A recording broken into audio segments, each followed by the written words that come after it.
chers compatriotes. Un live Chers stéréo. compatriotes. Bienvenue sur le chat. Magnifique. Allez, nous sommes en live. C'est ça? Salut. Ouais, le son est bon? Kevin, tu nous confirmes que ça marche? Ça a marché très Parfait, bien. parfait. Bonjour à tous. Hello. Salut. Salut Glenn. Bonjour Glenn. Bonjour Charlène. Charline, pardon. Ça commence. Cool. On est content d'être là. C'est cool. On va faire un premier essai d'échange à plusieurs en mode Covid. Donc l'idée aujourd'hui, c'est de présenter comment se passe un projet chez YesWeDev. On va faire un petit tour de table très rapidement. Mathieu, Je commence. te laisse te présenter. Du coup, moi c'est Mathieu, je suis Project Manager chez YesWeDev depuis 1 an et demi. Et en 2 mots, je pilote les projets entre l'équipe et les clients. Voilà. Moi c'est Camille, je suis développeur depuis 2 ans quasiment chez YesWeDev et je suis ce que Mathieu appelle l'équipe. C'est moi qui code les sites. Ok, donc Clémence, je viens d'arriver. On fait une petite séance canapé suite à mes questions. Donc alternante DevOps actuellement. Et ben, je te représente. Et donc Jérémy, je suis DG de chez YesWeDev et j'interviens plus sur des missions chefferie de projet, notamment avec Mathieu et Johnny. Et voilà. Charles. Donc Charles, président de YesWeDev, j'interviens aussi dans les projets et côté technique, plutôt mon rôle de directeur technique. On a fait ce petit point aujourd'hui suite à une question de Clémence qui est arrivée au mois de novembre. Ouais. Novembre, et puis qui se demandait en fait comment ça se passe un projet C'est ça. chez YesWeDev, quoi. Donc on s'est dit autant le faire live, autant le présenter, autant montrer à tout le monde comment ça marche, et nous ça va nous permettre d'en parler encore une fois et d'écrire les choses. On commence par quoi? Je vous fais un petit découpage Comme tu veux. allez, on fait un petit teasing. Alors on va commencer par toute la partie avant-vente. Donc c'est plus Jérémy qui va parler de ça. Ensuite il y a toute la partie chiffrage. Une fois qu'on a bien défini les besoins, on passe au chiffrage, combien ça coûte. Ensuite, une fois qu'on s'est mis d'accord avec le client qui a un devis, on passe sur une partie préparation technique, ce que nous on appelle chez nous le sprint 0. Et quand tout est prêt, on n'a plus qu'à dérouler, c'est nous ce qu'on préfère, la production, donc c'est là où on fait pipi du code en masse. Ensuite, à chaque fois qu'on livre, des petites livraisons intermédiaires avec le projet, et ensuite, une fois qu'il y a la livraison finale, on passe sur une phase très lointaine avec maintenance du code et futures évolutions. Jérémy, Ouais. comment se passe l'avant-vente? Comment ça se passe l'avant-vente? Alors, il y a plusieurs démarches, on va dire. Je vais me concentrer surtout sur le cas d'un nouveau projet qui arriverait, un client avec qui on ne bosse pas aujourd'hui et qui nous contacte. Donc forcément, cette phase d'avant-vente, ça va être le moment où on va apprendre à faire connaissance avec lui, avec son métier et avec son besoin. Donc on va vraiment essayer d'aller creuser avec lui le besoin, d'aller vérifier ses enjeux.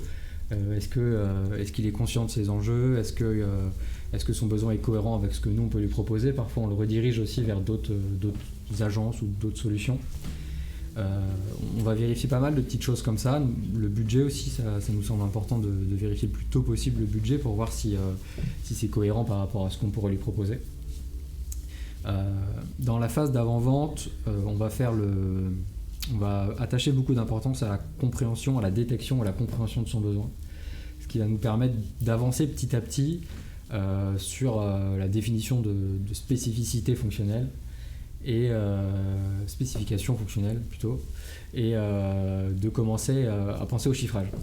Et donc on va essayer de transformer ces besoins en fonctionnalité et en cas d'utilisation, en user story, en matérialisant les choses à travers un chiffrage. Est-ce que Mathieu, tu peux nous en dire un peu plus sur comment on fonctionne sur le chiffrage? Ouais, déjà une user story, qu'est-ce que c'est? Globalement, c'est en tant que personne, utilisateur, je fais ou je veux faire quelque chose dans le but de. Donc on vient comme ça prendre tout le besoin du projet et le découper comme ça en user story. Et pour déjà, ça permet de reformuler le besoin par rapport peut-être à un cahier des charges qui est beaucoup plus dense et moins concret entre guillemets. Donc ça permet de reformuler le besoin, être sûr qu'on a nous bien compris, que le client sait vers quoi aussi il s'engage. Donc ça permet de reformuler, ça permet aussi d'avoir des user stories, des bouts de projet qui sont tout petits. Et du coup c'est hyper simple à chiffrer quelque chose qui est tout petit, plutôt que de chiffrer une grosse fonctionnalité, un gros truc. Donc c'est les deux gros avantages. Et globalement on découpe comme ça en plusieurs phases. On vient aussi prioriser ces phases-là. S'il y a des choses qui nous semblent avoir une plus-value beaucoup plus faible et que c'est un grand temps, on va se dire c'est pas nécessaire dans un premier temps, donc on va prioriser ça comme ça dans un lot 2, lot 3. Et une fois qu'on a fait tout ça, bien souvent on vient demander à l'équipe technique de son avis, parce que parfois il y a des choses très techniques sur lesquelles on a moins de recul qu'eux, et ils vont pouvoir nous alerter sur les difficultés, les temps nécessaires pour mettre ces fonctionnalités en place. Donc il y a un aller-retour comme ça qui se fait avec l'équipe. Ça nous fait un fichier finalement très complet avec la liste des user stories, les priorisations et le temps nécessaire pour ces user stories. Et ce qu'on fait ensuite, c'est qu'on tourne une petite vidéo. Donc on a notre écran, on a notre petite tête, et puis on parle comme ça au client, on lui explique le chiffrage qu'on vient de faire et comment on l'a construit, comment on l'a réfléchi, comment on l'a imaginé et comment on l'a priorisé surtout, parce qu'il peut avoir peut-être pas la même priorisation que nous. Donc on lui montre tout ça, on lui envoie la vidéo, et ensuite il y a une petite phase de négociation ou de repriorisation où on vient échanger comme ça sur le document qu'on lui a fourni. La vidéo, Tiger nous pose la question si c'est un vrai plus. Carrément, parce que ça montre déjà qu'on est investi, qu'on prend le temps, et comment mieux expliquer que par l'oral, que par la vidéo, en montrant des choses. Plutôt que de faire des pavés par mail, c'est très, très compréhensible je pense pour lui, et c'est pour nous aussi un gain de temps, parce que entre rédiger un mail énorme et faire une vidéo de 2-3 minutes hyper rapide, je pense que c'est bénéfique pour les deux parties. Ouais, c'est un support hyper pédagogique, et l'avantage, on utilise Loom pour faire nos présentations, c'est une application pour faire nos présentations vidéo. Ça a l'avantage du coup d'avoir l'équivalent d'un call en direct pour expliquer le chiffrage, mais de façon asynchrone, donc le mec il regarde quand il veut. C'est beaucoup plus pratique que de se caler un point ou que d'écrire un mail de 150 000 lignes. Carrément. Et puis quand il y a une hiérarchie, en plus ça permet de se passer le lien, et que chacun puisse passer à son boss, qui lui passe au N+1, et comme ça les informations passent. S'il y a besoin de faire valider à chaque fois les échelons, ça peut être un bon élément pour tiens, je t'envoie ça à mon boss, voilà le chiffrage qu'on a reçu, etc. Et du coup, après, c'est rédigé comme dans un cahier des charges, ou c'est autre chose?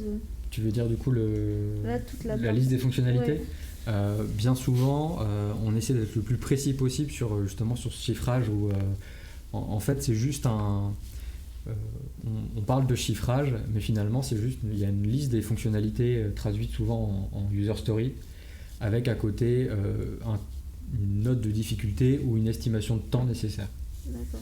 Et à côté de ça, on rajoute la colonne équivalent finalement TJM, donc notre prix par jour, et ça calcule forcément le budget du projet, mais l'essentiel du doc, c'est surtout la liste des fonctionnalités et le temps associé. Et du coup, ça revient sur une question, je crois, de Merwan, sur comment vous vérifiez le projet et est-ce qu'il y a un recueil de besoins. Peut-être que je n'étais pas hyper clair là-dessus, mais il y a plusieurs cas de figure. Soit on reçoit directement un cahier des charges, donc ça veut dire que le projet il a déjà été mûri chez le client, et il nous sollicite vraiment pour répondre à son besoin qui est déjà formulé. Donc souvent nous on va faire une étude de ce cahier des charges, et on va parfois le challenger si on trouve des choses incohérentes, ou si on a besoin de détails, on va aller chercher de l'info auprès du client. Soit il a un besoin hyper vague, ça part un peu dans tous les sens, et là l'enjeu ça va être de canaliser ça pour l'aider à rédiger un cahier des charges ou un recueil de besoins.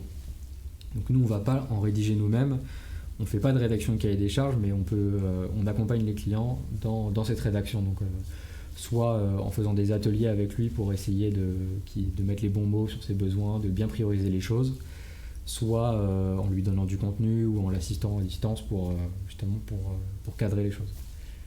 Donc c'est ces deux notions-là. Et en plus, C'est la finalité, excuse-moi, je te coupe juste pour finir, quand tu as ton listing de toutes les user stories, ce qui est super cool pour le client, c'est de faire son marché en fait.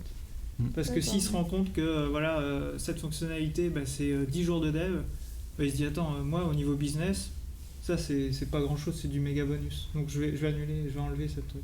Et comme ça, il a dans sa tête telle fonctionnalité qui lui il peut convertir en business, et puis il se dit ça coûte tant. Et donc ça c'est hyper agréable pour eux quoi. D'accord. Mais vas-y, excuse-moi, je t'ai coupé. Non, du coup, c'était. Parce que là, c'est un nouveau client, mais si c'est un client déjà que vous connaissez, il demandera beaucoup moins de choses. Et donc, est-ce qu'il y a des choses que vous faites pas du tout, ou est-ce que vous faites, mais On va plus vite, c'est certain, parce que on connaît souvent, si c'est déjà un client, donc il y a des chances qu'on travaille sur un projet qu'on a déjà fait. Ouais. Donc là, c'est beaucoup plus facile, on a le périmètre fonctionnel. Du coup, le chiffrage va aller beaucoup plus vite. Il n'y aura peut-être pas justement trop de demandes avec l'équipe technique parce qu'on le connaît déjà. Et puis aussi, on connaît le client, donc on peut déjà se dire son business c'est ça.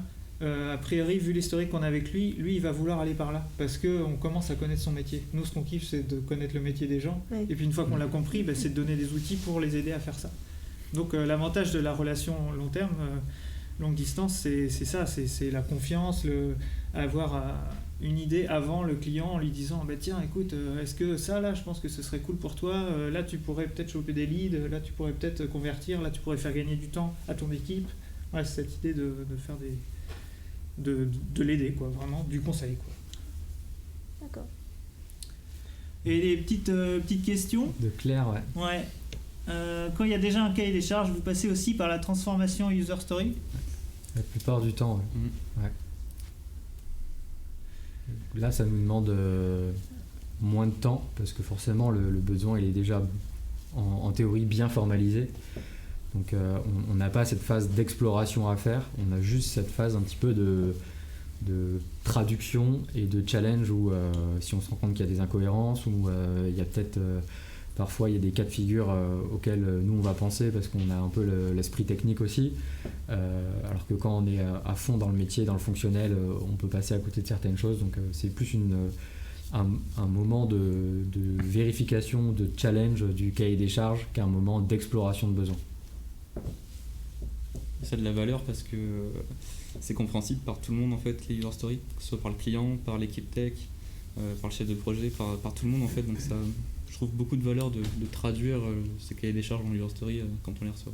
Ouais. Et tout simplement aussi, ça prouve au client, une fois qu'on lui renvoie ce chiffrage, ce travail de découpage associé à ce chiffrage, ça lui prouve qu'on a bien compris son besoin aussi, quoi. On a réussi à le retraduire, à le mettre à notre sauce, on va dire. Donc il fait OK, donc ils ont compris mon périmètre, mon métier, etc. Donc c'est rassurant aussi pour lui. On nous a posé la question aussi sur le temps. Ça demande du temps, c'est sûr, mais c'est un investissement rentabilisé tout le temps, quoi. Soit ça permet de se dire on n'est pas armé pour résoudre ce problème-là, soit le besoin du client n'est pas assez précis, et là on commence à peut-être détecter que le client finalement il nous dit des choses, mais peut-être son business il est pas encore précis dans sa tête, donc on va pas essayer de construire un outil alors que son business n'est pas précis.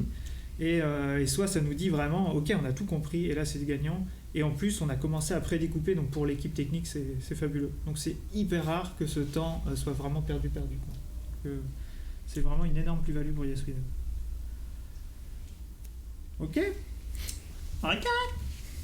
Alors petite partie chiffrage, on va passer les user story, on va parler de la vidéo, de la négociation. Du coup là on a signé, on a gagné, c'est parfait.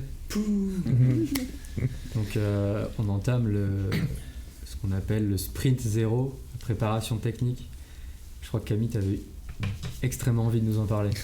Ah, il est tout excité depuis tout à l'heure. Le sprint 0. Non, c'est quelque chose qu'on a mis en place quand moi je suis arrivé chez YesWeDev, et c'est quelque chose de vraiment, vraiment bien. C'est toute la partie, le sprint 0, où on va vraiment préparer techniquement le projet. Donc normalement à ce moment-là, on a le cahier des charges, on a les maquettes, on a les spécifications techniques, on a les user stories, donc on a tous les ingrédients en main pour réussir à faire un beau projet. Donc à ce moment-là, on va faire plusieurs choses. On va découper les maquettes pour créer des sprints suite au sprint 0. Chaque sprint correspondra finalement à une livraison au client, donc on va y aller étape par étape. Dans les spécifications techniques, on va essayer aussi de trouver de déjouer un peu les pièges qu'on pourrait rencontrer. Ça peut être des choses toutes bêtes sur des animations, sur du front, ça peut être une fonctionnalité en back qui va demander un plus de technique. Donc à partir de ce moment-là, on va pouvoir commencer à faire de la veille, ou en tout cas à se renseigner pour essayer de trouver une parade. On va également se poser des questions sur tout ce que le client nous demande, à savoir si c'est pertinent ou pas dans la façon dont il le construit. Est-ce que techniquement c'est faisable ou pas ? Auquel cas, si c'est pas ça, il faut qu'on fasse peut-être un retour vers le client. Donc là, on voit que le chef de projet pour dire là, écoutez, il y a peut-être un souci, il faut voir avec le client, est-ce qu'on peut modifier cette partie-là, est-ce qu'on peut l'arranger. On essaye vraiment de clarifier au maximum le projet en termes techniques pour qu'au moment où on va commencer à coder, on puisse vraiment dérouler et que tout soit prêt, quoi. Il n'y a plus qu'à coder, il n'y a plus de questions à se poser. Voilà en gros techniquement comment ça se passe. Il y a une partie qui m'échappe, mais la partie avec le client, peut-être justement, ce que tu évoquais tout à l'heure, Mathieu. Globalement, c'est une grosse traduction du besoin à l'équipe qui va à son tour le traduire en technique, justement. Et suite à ça, on peut se rendre compte que à la phase d'avant, on a peut-être oublié des choses ou laissé passer des points qui étaient encore un peu flous, etc. Et du coup, c'est le bon moment d'introduire le client sur un outil collaboratif, Basecamp, qu'on utilise. Et on va pouvoir comme ça venir lui demander des choses, des précisions sur des sujets précis, charger des docs, dire que sur telle maquette, on a trouvé une incohérence. Enfin voilà, plein de petites choses que finalement, on n'a pas détectées avant parce qu'on n'avait pas le recul et l'expertise de l'équipe tech qui a à son tour traduit le besoin. Donc finalement, c'est une préparation fonctionnelle et technique. Et ça permet de lever les derniers doutes et bien souvent quand un sprint 0 est bien réussi, derrière ça va un peu tout seul et au contraire si on a laissé passer des choses au sprint 0, bien souvent c'est là où on se retrouve avec des mini catastrophes ou en tout cas des soucis pendant les sprints. C'est une phase hyper importante, si ce n'est peut-être la plus importante d'un projet. Et du coup les maquettes elles sont faites à l'extérieur ? Ouais, quasiment tout le temps. Après, je crois qu'il y a certains projets où on intervient, on vient dépanner comme ça sur des sujets, mais globalement, c'est des agences partenaires qui produisent ces maquettes ou des agences UX qui nous livrent ça. Ouais. D'accord. Ouais. Ou le client direct, interne des Parfois, compétences. c'est le client qui nous les fournit. Ouais. Carrément. Vraiment, le cœur de notre expertise, ça va être sur la partie développement, la partie technique. Il nous arrive tu disais dépanner ou des choses comme ça, quand c'est des projets où on sent qu'il n'y a pas un enjeu énorme sur l'UI ou l'UX, on est capable de proposer quelque chose parce que forcément on a aussi pas un petit peu d'expérience sur le sujet, mais dès qu'on sent qu'il y a un besoin métier particulier ou qu'il y a un enjeu, on préfère être accompagné par des experts sur le sujet. C'est plus rassurant pour tout le monde. Sur le chat, Merwan il pose la question de qui c'est qui est présent sur le sprint 0. Globalement, le sprint 0, c'est le carrefour du projet, donc c'est vraiment là où tous les intervenants du projet vont arriver. Donc à la fois, forcément le client, le premier, parce qu'il va falloir qu'il intervienne, qu'il réponde à des questions.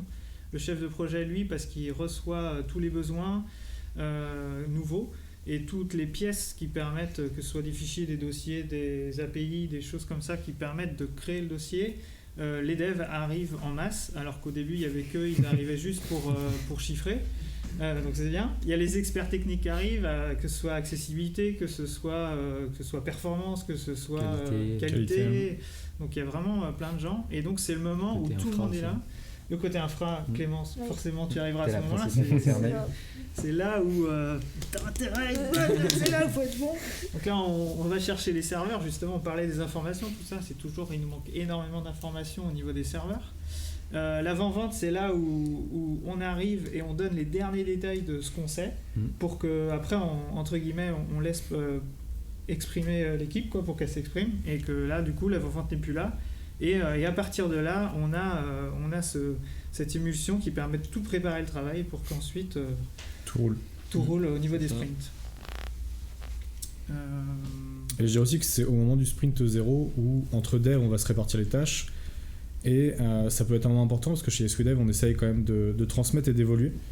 Et c'est fréquent qu'on se positionne en tant que dev dans un projet en disant cette fonctionnalité-là, je l'ai jamais faite, j'aimerais vraiment travailler là-dessus. Du coup, on se dit, ok, bah, moi je vais t'accompagner, on va le faire ensemble. C'est aussi au moment pour l'équipe de s'organiser, de se donner des tâches, de se donner des objectifs, des petits challenges même des fois. Et c'est aussi à ce moment-là du coup, que tout se décide pour qu'après, derrière, chacun sache ce qu'il a à faire et que ça déroule vraiment tout seul, quoi. Donc tout le monde est susceptible de travailler avec tout le monde, quoi. C'est ça, et surtout en théorie. Enfin, après, on peut exprimer des souhaits particuliers, mais on essaye de toucher un peu à tout pour avoir une bonne vision globale. C'est vraiment le sprint 0, c'est à enlever tout brouillard, tout ce qui est flou. Il faut qu'on ait des réponses ou des débuts de réponses de tout ce qui est, toutes les inconnues. Et voilà. Et si ça reste flou à la fin du sprint 0, eh ben on commence à préparer énormément de temps pour que ce flou soit le plus vite enlevé, effacé, éclairci. Parfois c'est pas possible, on dépend de solutions tierces, si on doit se connecter à une API ou des choses comme ça. Donc, ça nous arrive de ne pas avoir toutes les infos à l'instant T. Donc l'idée c'est de se mettre un gros warning là-dessus si on les a pas et de relancer très régulièrement pour être sûr de ne pas avoir la surprise au moment où on finit tout sauf cette partie-là et finalement ça remet tout en cause, quoi. Et on pourrait penser aussi que ça peut sembler être une perte de temps parce qu'on peut y passer parfois 1 à 2 semaines juste sur le sprint 0. Mais en fait, au final, sur un projet global, c'est un gain de temps parce que on va passer beaucoup de temps à se préparer, mais quand on va se mettre à coder, ça va vraiment être tout seul. Et au final, on réduit aussi la frustration, que ça soit des devs parce que le code va rouler tout seul, c'est beaucoup plus facile, c'est beaucoup plus évident finalement. Même du client parce que les livraisons du coup vont être faites plus facilement dans les temps et vont être plus faciles à expliquer aussi. C'est vraiment un point qui sur le papier peut sembler un peu long mais qui est je trouve aujourd'hui en tout cas vraiment nécessaire. Ouais, c'est un bonus, enfin c'est pas un bonus, c'est un gain sûr pour le projet. C'est ça. Point intéressant que tu lèves aussi, la relation avec le client, c'est à ce moment-là qu'on va s'organiser sur la vie de tout le projet, quoi. Ça veut dire voilà, on va se retrouver tous les mercredis à telle heure pour voilà. Donc il y a aussi c'est là où on construit aussi l'agenda et la confiance qu'on va porter pendant tout le projet. Donc Merwan posait la question du sprint 0, on est bon. Il y a Tiny Tiger qui pose quel est notre style quand on réalise des maquettes. Je sais pas si on peut parler de style. Ouais, je sais pas. Je pense que notre style c'est très académique et bonne pratique des blogs de nos amis agences expertes UX, quoi. On regarde ce qu'ils font et on se dit on va essayer de rester dans les clous par rapport à ce qu'ils recommandent. Et on devrait être bon, quoi. Et une fois encore, dès qu'on détecte vraiment un enjeu, soit à la limite on veut juste les solliciter un peu en tant qu'amis en disant est-ce que tu peux jeter un coup d'œil à ça ou quel est ton avis sur cette interface, soit carrément passer le relais parce qu'il y a trop d'enjeux autour de ça, quoi. Globalement c'est le résultat d'Opquest. Les maquettes. Aussi, ouais. Il y a Opquest qui rentre en jeu aussi, ouais. Dernière question de Tiny Tiger qui est incroyablement productif en commentaire. Pas trop dur d'organiser des rituels autour du projet en cette période full remote. Alors Mathieu, c'est toi qui en fais le plus. Je pense pas que c'est compliqué, ça demande du temps et beaucoup plus de concentration parce qu'on voit pas les gens. Donc tu parles un peu tout seul devant ton PC pendant pas mal de temps. Ça perd son charme, quoi. C'est ça. Si t'as beaucoup de projets, donc je pense que les temps se sont un peu allongés. Mais c'est toujours des temps qualitatifs et c'est toujours des temps qui font une réelle plus-value. Donc est-ce que c'est plus compliqué? Je sais pas, je pense pas. C'est juste plus long et différent, mais l'objectif est le même, donc on le fait avec plaisir. Mais justement, dans l'étape qu'on va aborder après, qui est celle du développement pur, on maintient quand même nos rituels qui sont quotidiens. C'est-à-dire que comme on divise le projet en sprint, le client a des nouvelles régulières de la part du chargé de projet et le chargé de projet, lui, a des nouvelles régulières, enfin quotidiennes, de la part de ses devs. On fait toujours un petit point, alors c'est variable, hein, chacun a un peu son envie en fin de journée ou en début de matinée, mais on fait un point avec le chef de projet pour dire où on en est, si on a des problèmes qu'il faut remonter tout de suite au client. Comme on parlait tout à l'heure, des fois peut-être une API qu'on avait mal jugée dans l'utilisation, et on se dit en fait c'est beaucoup plus problématique que prévu, il faut tout de suite en reparler avec le client pour voir. Là, ça permet vraiment d'avoir un suivi vraiment efficace. Et du coup, on a quand même maintenu tout ça, même en full remote. Et je suis d'accord que ça se rallonge un peu, mais c'est nécessaire. Ouais, c'est nécessaire que ça soit pour tout le monde, pour le dev pour se rassurer, pour le chef de projet pour être tenu au courant, pour rassurer le client aussi. Mais ça reste toujours un moment, comme tu dis, qualitatif et même agréable finalement. Bon, c'est sûr que le côté un peu humain manque, mais on y reviendra sûrement, quoi. Peut-être que ça demande aussi plus de préparation en full remote.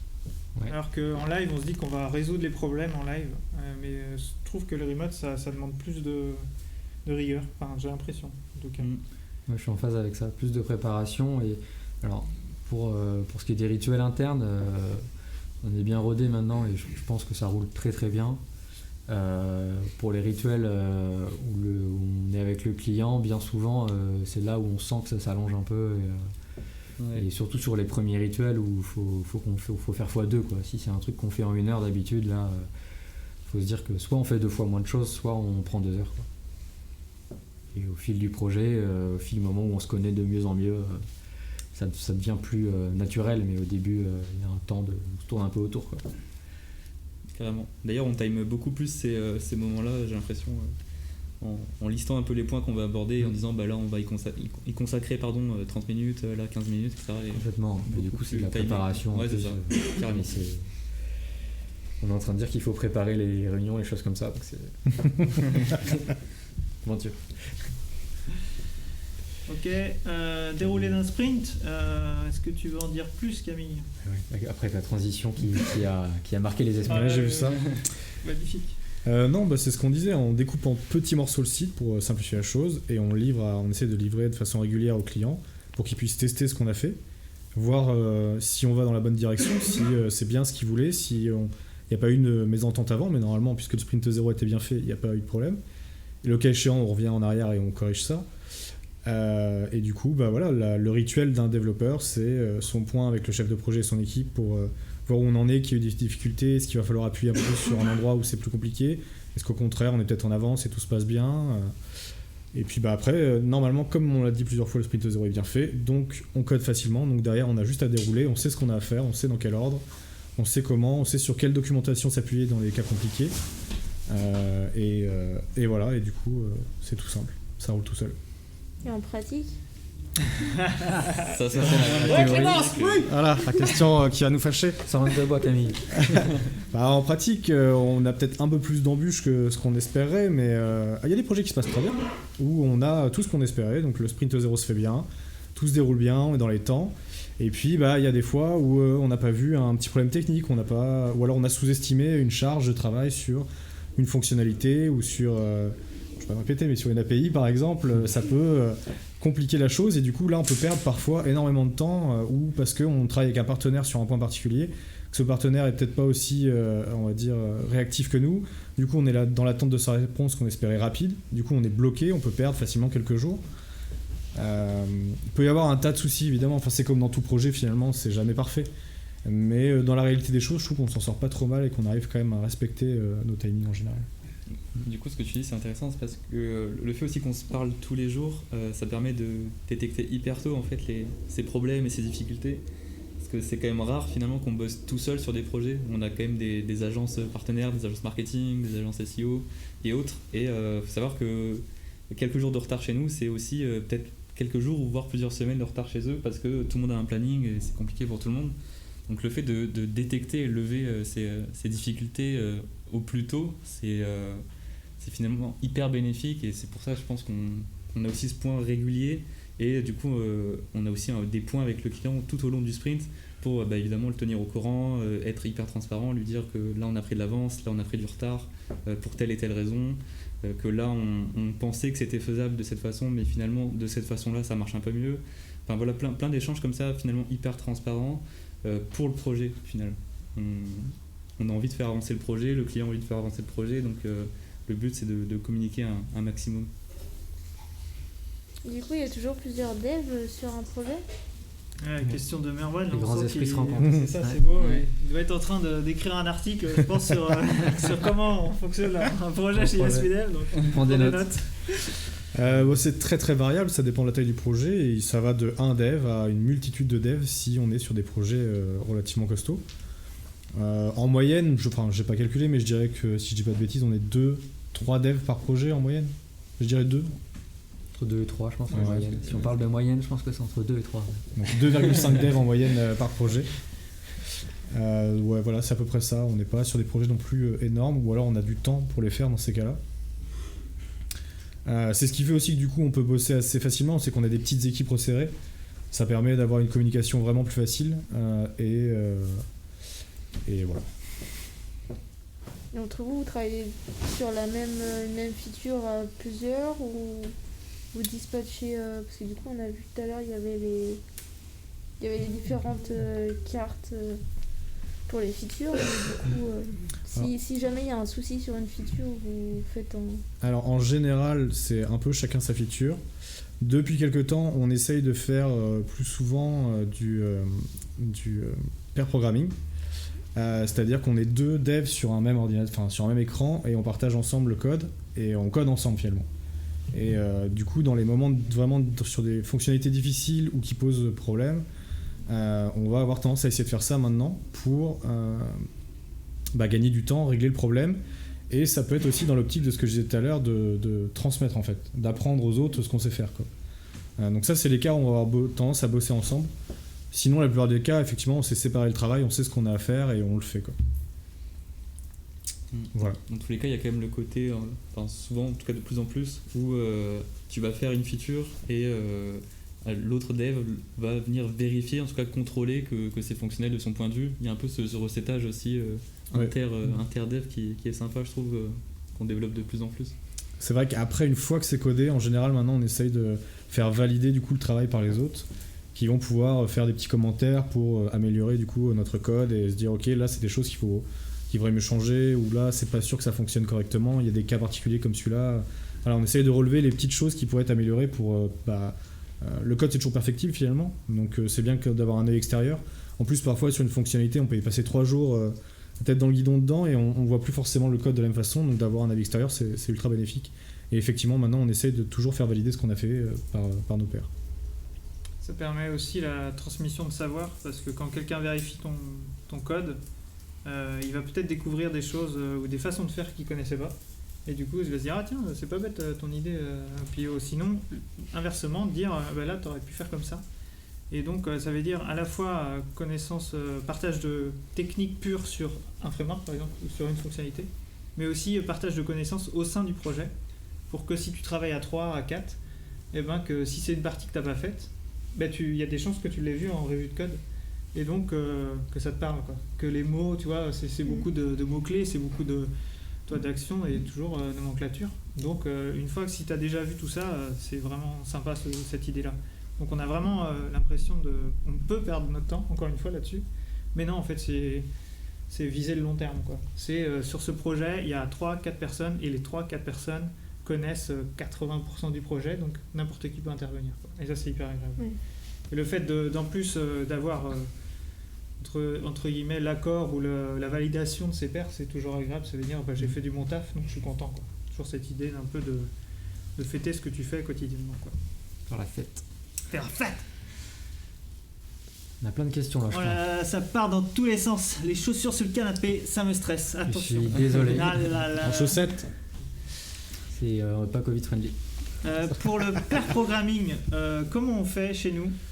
On fait encore pas trop. On a essayé VS Code avec le Live Share, je crois. Ouais, ça marche pas trop mal. Ça marche pas trop mal. Donc là, Live Share, c'est vraiment les 2 personnes peuvent écrire en même temps. Donc ça, c'est assez fabuleux, mais il faut que ça marche bien. Discord, Discord pour partage d'écran. Donc pair programming, il y a quelqu'un pour ceux qui connaissent pas, on code à 2 personnes qui sont pas forcément l'une à côté de l'autre, ça peut être à distance. Il y en a une qui dicte à l'autre quoi faire. Donc il y a celle qui dicte, elle est focalisée sur la fonctionnalité, et celle qui écrit est focalisée sur la cohérence de ce que dit l'autre personne.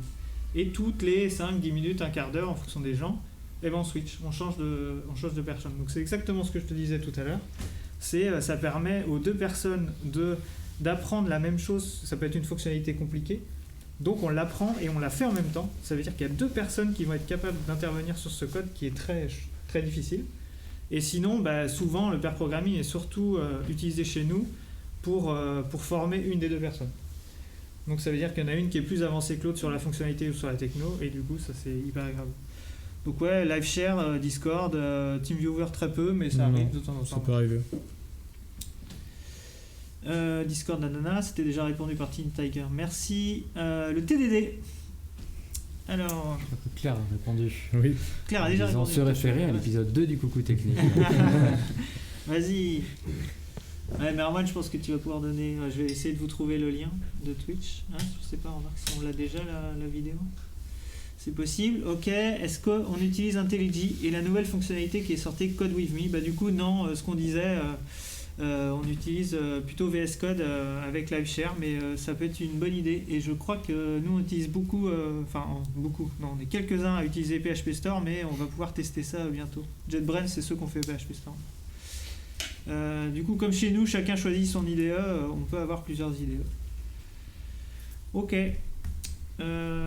Clémence, qu'est-ce que c'est clair pour toi, ce côté sprint, ce côté j'avance sur une période et puis je code. Après, Ouais. je me pose la question si c'est bien fait. On n'a pas parlé de la rétrospective. Est-ce que vous voulez en parler? Est-ce que ça fait partie de la livraison? On intervient à la livraison, on a ouais. pas Ouais. plus Ça fait la partie phase de la livraison. Ouais, ouais. Ok. Mathieu, tu veux parler de la livraison? Ouais, carrément. Du coup, fin de sprint, on est arrivé au bout des 1 ou 2 semaines selon le projet. Donc on fait généralement une démo au client, on lui montre, on lui explique, on lui livre un peu en direct. En ce moment c'est un peu à distance, mais on lui livre en direct ce qu'on a fait. Et c'est déjà l'occasion de collecter aussi ses premiers retours et de pourquoi pas du coup anticiper la suite des travaux, etc. Donc on lui livre comme ça tout ce qu'on a fait et ensuite il testera de son côté et il nous fera des retours plus poussés. Globalement c'est ça, côté client, et côté interne chez nous, on fait une rétrospective, c'est-à-dire qu'on fait un retour en arrière sur l'ensemble du sprint et on se dit qu'est-ce qui a marché, qu'est-ce qui a moins bien marché, qu'est-ce qu'on n'a pas vu venir qui nous est un peu tombé dessus, au contraire qu'est-ce qui était cool, qui a apporté de la bonne humeur dans l'équipe, etc. On essaie comme ça de faire un peu un retour sur ce qui s'est passé. On utilise de plus en plus, en tout cas moi, metroretro.io pour faire ces rétrospectives. Donc c'est un petit outil en ligne où il y a pas mal de templates et on peut du coup varier les rétros. Fin de la parenthèse. Et du coup, le but de ces rétros, c'est quoi? C'est de... Il y a des actions, il y a un lien voilà, affilié, il y a un truc. Pas encore. Non, du coup, le but de ces rétros, c'est à la fin d'en sortir des actions et se dire comment on peut être meilleur sur le sprint suivant. C'est cette démarche un peu d'amélioration continue, de se dire ça a très bien marché, il faut qu'on le conserve, ça a moins bien marché, qu'est-ce qu'on peut mettre en place pour pas que ça se reproduise ou pour qu'on ait moins cet impact sur la prod. Donc c'est pareil, c'est des moments de partage qui sont intéressants et on fait ça du coup chaque fin de sprint pour s'améliorer sur le suivant. Avant ou après la livraison, du coup, enfin à la fin du sprint On avant livre de et soit dans la foulée, soit quelques jours après, on vient avec l'équipe se réunir et se faire un feedback comme ça sur le sprint qui vient de s'écouler. Je pose la question si Metro Rétro est payant ou pas. Non, il est gratuit C'est totalement et gratuit pour d'après le ce qu'ils moment. disent, c'est censé le rester à vie, Ouais. un peu comme Facebook. Ok. Pour Et je ceux crois qui que nous- Il y avait une question de Charline Ouais. plus haut, mais qu'on a zappé. Je viens juste de m'en rappeler en la voyant répondre. Est-ce que les majorités des clients adhèrent à cette méthodologie Ouais. de projet? Du coup, pour y répondre, la plupart y adhèrent à partir du moment où ils se rendent compte que c'est bien pour eux, ou pour leur projet en tout cas. Donc on n'a pas beaucoup de mal, je pense, à amener cette méthodologie d'itération, quelque chose basé sur l'amélioration continue. Il y en a quelques-uns qui, peut-être au début, qui sont réfractaires ou qui boutent dans leur coin ou qui sont plus en attendant, j'attends de voir, etc. Et rapidement, on arrive à démontrer que finalement, ce qu'on délivre, ça a plus de valeur qu'avant. Donc, ils sont ravis de passer le pas avec nous. Ouais, merci Merwan qui a présenté l'équipe pour ceux qui nous rejoignent en direct. Ok.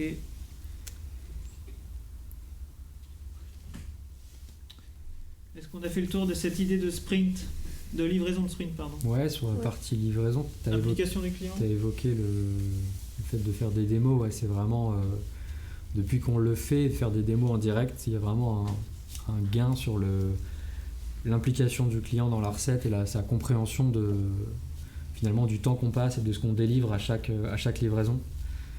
On n'est pas juste en lui envoyant un lien, tiens, va recéter telle page et telle page, c'est vraiment on prend le temps avec lui, une demi-heure ou une heure, où on fait en live la démo de ce qu'on a fait dans la semaine ou dans les 2 semaines précédentes, et ça a beaucoup de... Moi je trouve que ça apporte beaucoup de bon sur la compréhension de notre travail de la part du client, et c'est que du positif. Ouais, ça apporte beaucoup d'humanité aussi. Parce qu'à un moment, de tout ce qu'on a parlé, là, ça fait très machine, on découpe des tâches, on les fait, on les quantifie, on se les redonne, tout ça. On fait pipi Et du à un C'est des moment, robots, c'est connu.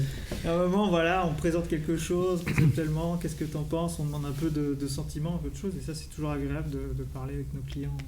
Carrément. Puis on a des premiers retours à chaud, et bien souvent, ça permet de...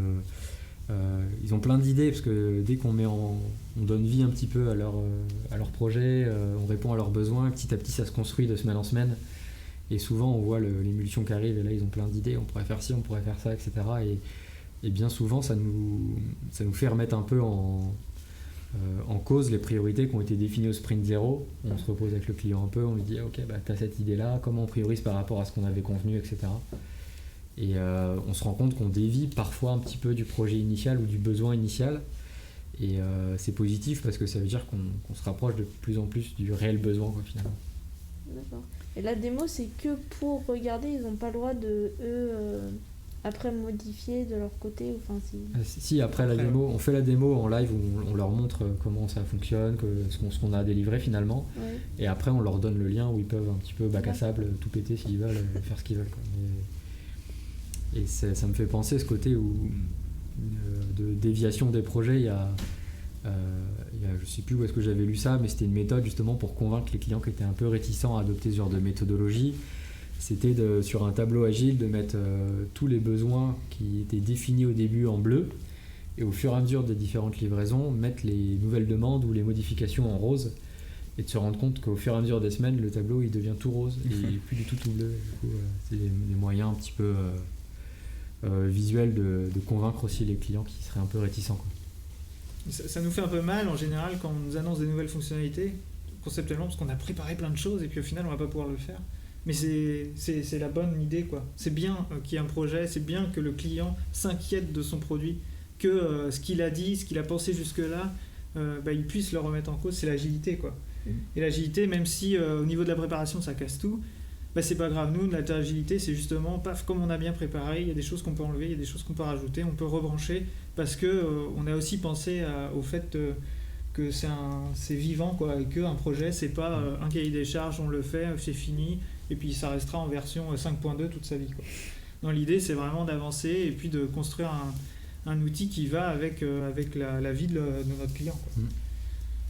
Et comme nous, c'est une entreprise, comme nous, ils avancent, comme nous, ils ont de nouveaux besoins. Et plus on fait des trucs, plus les fonctionnalités sont sexy, plus on leur donne envie d'avoir de nouvelles fonctionnalités, plus on aura de travail. Donc c'est génial, en fait. C'est une machine en avant, c'est du win-win, encore une fois. J'aime bien utiliser ça. On en a pas. Vraiment amener de la valeur, se poser la question de ok, cette fonctionnalité, on va l'ajouter, mais est-ce que ça apporte de la valeur à l'application ? Et si c'est le cas, tout le monde va en bénéficier, quoi. Que ce soit le client parce que forcément ça va être son métier, et indirectement nous aussi parce que du coup si le projet a plus de valeur, il y aura plus de choses à faire dessus, on va aller plus loin, etc. Et c'est toujours plus intéressant de faire quelque chose en se disant qu'il va être utilisé plutôt que faire un truc en se disant de toute façon ça va jamais servir. Et se rendre compte 2 ans après que ça n'a jamais servi. Ça va nous permettre de transitionner sur la maintenance. C'est pas aussi bien que celle de Camille. J'ai quand même un truc à dire qui est important, je pense, sur les... Casseur de transition. Non, mais sur les démos, il y a un point qu'on n'a pas mentionné, mais que je trouve hyper important, c'est le fait qu'on embarque des devs, enfin qu'on embarque l'équipe, une partie en tout cas de l'équipe à ces rendez-vous. Et je pense que c'est hyper bénéfique parce que déjà c'est leur travail, donc ils présentent leur travail, donc c'est les mieux placés pour le présenter. Et il y a tout de suite aussi ce côté où on vient collecter les premiers retours, mais du coup on a aussi tout de suite un répondant technique qui vient donner son avis, dire si c'est possible, si ça va être très long, pas long, etc. Donc c'est finalement hyper important qu'ils soient là, et je pense qu'on le faisait pas forcément au début. Et de plus en plus on les embarque comme ça à ces points-là, et c'est une vraie plus-value. Et je pense qu'ils sont contents aussi de présenter leur travail et pas être dans l'ombre comme on pourrait l'imaginer, quoi. Donc, ça revient à cette idée d'humanité aussi, de savoir qu'on n'est pas des machines il y a des hommes, des cœurs derrière. Je te laisse transitionner du coup. Non, Claire qui a ajouté un petit message dans le chat qui veut dire justement ça permet aussi de clarifier pour la suite, ça permet aussi de préparer les sprints suivants et puis aussi de simplifier quoi. Parce que quand on parle technique à client, c'est pas la meilleure idée, mais quand même certaines fois c'est vraiment utile quoi. Ok, donc on va transitionner alors là un peu violemment sur la maintenance. Clémence, alors là du coup dans ton rôle ça va être un de tes travaux, peut-être plus cette idée de maintenance. Donc c'est l'idée maintenir une application. Il y a 3 choses. Le préventif, ça veut dire que dans 4 mois, dans 6 mois, il y a telle version qui va améliorer, qui va arriver, donc on prévient qu'il faut mettre à jour la librairie. Il y a le correctif, donc là on est plus sur des bugs pour garder l'application à paramètres équivalentes quoi. Ça veut dire qu'on a un périmètre et on va le garder toute sa vie sur la longueur. Et puis le dernier, la maintenance évolutive, donc c'est celle que entre guillemets qu'on préfère parce que c'est la plus sympa. Ça veut dire on rajoute des petites briques, on rajoute des nouvelles fonctionnalités et là ça passe plus pour le côté dev. Et on revient souvent au fonctionnement de tout ce qu'on a dit. Définition du besoin, chiffrage, sprint 0 de la nouvelle fonctionnalité et 1 ou 2 sprints ou 3 sprints parce que c'est de nouvelles fonctionnalités de folie. Voilà, l'objectif de la maintenance, de ton côté à toi, c'est de maintenir l'application dev ready quoi. Ça veut dire que peu importe quand, l'équipe reprend le projet, les dépendances sont déjà à jour, le projet est à jour, les failles de sécurité sont corrigées et on peut travailler dessus du jour au lendemain. Donc ça veut aussi dire maintenir le projet avec les bonnes pratiques actuelles, parce qu'en général il y a des projets qu'on a fait il y a 2-3 ans que là aujourd'hui on veut refaire. On en a parlé cette semaine de notre nouvelle façon de gérer WordPress, de mettre à jour les WordPress. Et ben voilà, on reprend tous nos vieux WordPress et on met à jour pour que s'il y a un nouveau dev sur ces WordPress, n'importe qui puisse le faire. Et donc c'est là le gros du boulot chez toi quoi. La partie sympa. Ouais, bah c'est du DevOps, donc c'est sympa. Et puis c'est là où ton rôle d'ange gardien des devs quoi. Ça veut dire que le jour où l'autre personne, le dev, on lui a dit tiens, faut juste que tu fasses ce petit truc, et ben il reprend le projet, là il se tape pas 15 mises à jour à faire. Je sais pas, c'est mal documenté, comment je fais pour reprendre le projet, la staging elle marche plus, comment on fait, la prod finalement elle a changé d'URL ou elle a changé de serveur. Donc c'est vraiment cette idée d'ange gardien et d'apporter une facilité aux devs au quotidien quoi. Et puis forcément c'est pour le client l'assurance que son site fonctionne quoi. Ouais. Et durable quoi. C'est gagner du temps dans le futur quoi. Exactement. Gagner du temps dans le futur, ouais. C'est fort. Parce que gagner du temps dans le passé, c'est quand même beaucoup plus dur pour le coup. Ouais. Mais on peut, mais ça demande certaines compétences magiques qui nous sont peut-être encore extérieures.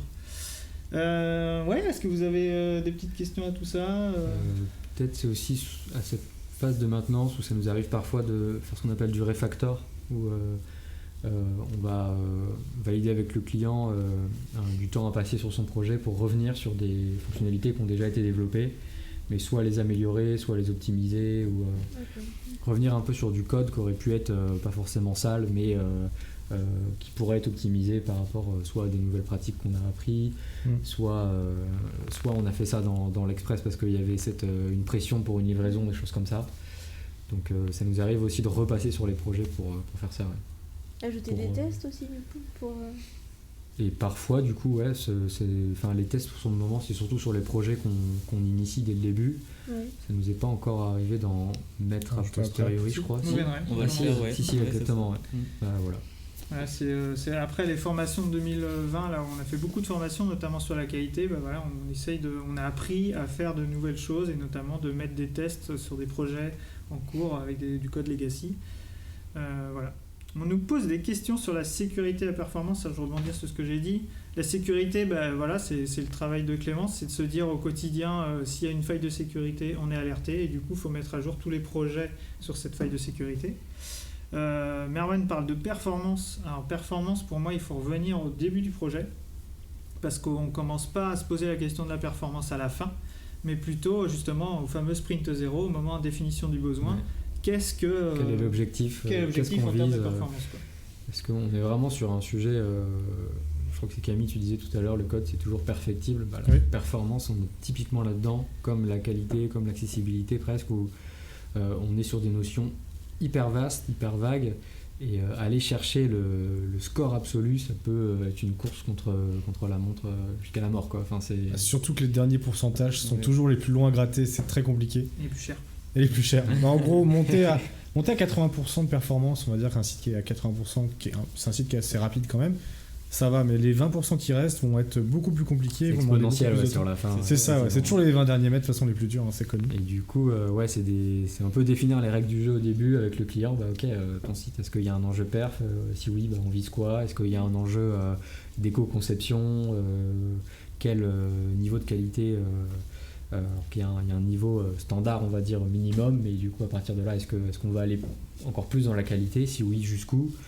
Et l'accessibilité, pareil, même question. Vers quel public on se tourne, comment on avance sur l'accessibilité. C'est pas un sujet sur lequel on aime bien avancer tout seul, on préfère être accompagné d'experts, là encore. Donc même si HopeQuest nous donne pas mal de guides et de billes pour avancer, mais on préfère quand même être épaulé sur ces sujets-là. Des questions dans le chat, quelqu'un qui se pose la question de qu'est-ce que c'est un DevOps? Est-ce que je peux te poser la question? Oui, alors du coup un DevOps c'est celui qui fait justement le lien entre les développeurs et la partie infrastructure, administration des systèmes. Donc pour moi les développeurs gèrent code, gère l'application au niveau des technos, et le DevOps il va gérer justement la partie liée au serveur. Donc déjà leur préparer un environnement où ils peuvent coder et mettre le site dessus tranquillement, et après voir à côté justement parler de la maintenance des dépendances, donc voir toute cette partie là au niveau de la mise à jour des technos, s'il y a des vulnérabilités ou des failles de sécurité, ce genre de choses. Et donc voir aussi, donc, on a les différents environnements, donc l'environnement de serveur, mais de développement, mais on a aussi du coup l'environnement de production qui est plus côté client, donc voir aussi cette partie-là. Créer les différents environnements pour que le dev puisse jouer avec ces différents environnements, le mettre en sécurité, documenter. Et puis voilà, c'est savoir que pour que Camille soit à l'aise au quotidien. C'est ça, c'est un peu rapport à une question qui dit qu'il y a des déploiements automatiques d'applications, et du coup, c'est quoi le but du DevOps? Le DevOps, c'est la personne qui fait ça, qui me permet justement, moi, avec une ligne de commande, de tout envoyer sur le serveur de dev ou le serveur de prod, et je me pose pas de questions et tout va rouler, quoi. Et tout va être mis à jour correctement, et tout va être propre, et évidemment, pour nous, c'est un grand confort, quoi. On peut vraiment se focaliser sur notre tâche, et c'est primordial d'être bien épaulé à ce niveau-là, quoi. Pour l'instant, c'est de la théorie, mais ça va arriver. Ça va super bien marcher. Donc pour le déploiement automatique, chez nous, c'est à peine automatique. On utilise GitLab CI qui est lié à GitLab justement sur des branches qui lancent des tests automatiques en fonction de chaque commit sur certaines branches. Et ensuite, si tous les tests passent, si tests qualité, sécurité passent, on donne la possibilité à l'utilisateur de GitLab, nous on utilise GitLab, de déployer avec un seul clic. Donc ça, c'est quelque chose qu'on essaye de mettre en place depuis un an, et voilà, qui petit à petit sur les nouveaux projets on fait, quoi. Et donc ça va être justement le taf de Clémence de configurer tout ce qu'il y a derrière pour que ça ce soit possible, pour que même un chef de projet, s'il veut développer et se mettre à déployer, et il puisse. Easy. Ouais. Non, mais on pense à des petits trucs RobotXT ou des choses comme ça qui peuvent être simples à faire, et un clic et ça déploie. Changer des trucs sur des prods le dimanche. Voilà. Vendredi soir vers 18h30. Voilà, c'est ça, on va partir en week-end. Allez, bisous. Voilà, GitLab plus déployeur, ouais. DevOps égale magie, JS donc égale pour magie. répondre à Shnoku 2, non, on travaille pas avec des containers, des VM, très peu en fait. Enfin si, forcément des VM, parce que généralement, même si tu travailles pas avec des VM côté hébergement, souvent c'est des VM mais tu t'en rends pas compte. Non, on ne travaille pas, par exemple, si vous parlez de Docker, on utilise très peu Docker, un peu, plus sur nos projets Drupal. Sinon, non, on n'utilise pas trop. Moi je dis ça et encore, je vais me contredire encore une fois parce que GitLab CI, quand on lance les tests sont lancés dans des VM. Mais les devs en local n'utilisent pas des VM, ils sont directement sur l'environnement avec leur Ubuntu et la classique quoi.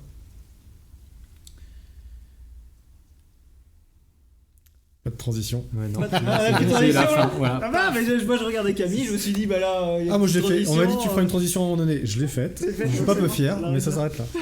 Est-ce que Là, bon, on a commencé à en on a faire répondu à plus ou moins ta le tour. question, Clémence? Ouais, Ouais. c'est ça qui est important. Ouais, franchement, il y avait plein de choses en fait que j'avais pas cernées, surtout du côté en fait l'amont du projet, comme moi j'arrive en fait dans les coulisses un petit peu derrière, et puis souvent en plus je reprends d'anciens projets, donc je sais pas ce qui s'est passé avant, comment il était Nous non plus. développé ou même pensé, enfin tout le travail qui a été mis derrière, donc ouais non, et puis même moi ça me permet de voir aussi ce dont vous avez besoin. Ce qu'il faut vraiment que je mette en place aussi quoi. Donc, Est-ce qu'il y a des choses qui t'ont surprise sur tout ce qu'on a dit ce soir? surprise, non, je sais pas, il y a eu beaucoup de choses, j'ai un peu tout cumulé et tout. Non, il n'y a pas eu de. Il y a beaucoup ouais, d'infos. voilà. Il y a beaucoup d'infos. Ouais. C'est ça, peut-être à froid, il y aura des choses qui me reviendront, mais là, non. Parfait. Mission accomplie. Mission accomplie alors. Mhm. Hop, on valide ça? Je crois que c'est trash talk sur Drupal. Ah ouais, là, Donc, ça parti balance, en live. là, ça balance sur Drupal avec un super. Mais comment les gens arrivent à faire cette tête là sans le chat? Je suis hyper surpris là. Ah, moi, je suis vraiment un boomer pour le coup. Je sais pas le dire. Mais... On dirait une réaction de mon père, mais pauvre, il a 70 ans, quoi, c'est tout. Est-ce que Drupal c'est encore utilisé? Est-ce que Drupal? Bah bonne oui, question. carrément. Nous, on a plusieurs Drupal chez nous. La version 9 est sortie récemment, donc vraiment ils ont fait un énorme investissement, la communauté a fait un énorme investissement pour pouvoir voir le futur. Ils ont appris de leurs erreurs et forcément ils ont arrêté de coder tout ils n'appellent pas ça un CMS, mais j'ai perdu Kevin qui est par là. C'est quoi le Drupal? CMF. C'est un CMF parce que c'est un framework, voilà, c'est pas un système, c'est un framework. Voilà, donc ils ont fait énormément d'efforts pour se rapprocher de la communauté PHP aussi, avec forcément Symfony, donc énormément de composants utilisés chez Symfony. Et puis avec là où ils ont été très très forts, parce qu'entre Drupal 7 et Drupal 8, il y avait une énorme fracture. Et bien là, ils se sont dit qu'entre 8 et 9, on allait aller petit à petit, encore une fois, le fameux baby step, ça marche dans tous les sens. On va facilement passer du Drupal 8 au Drupal 9. Donc ça va assurer l'avenir de Drupal sans aucun problème. Après, c'est sûr que comme tout framework, comme tout CMS, c'est dédié à certains types de projets. Et ça, c'est à nous de préconiser au client si ça lui va ou si ça lui va pas pour son projet. Merci Glenou.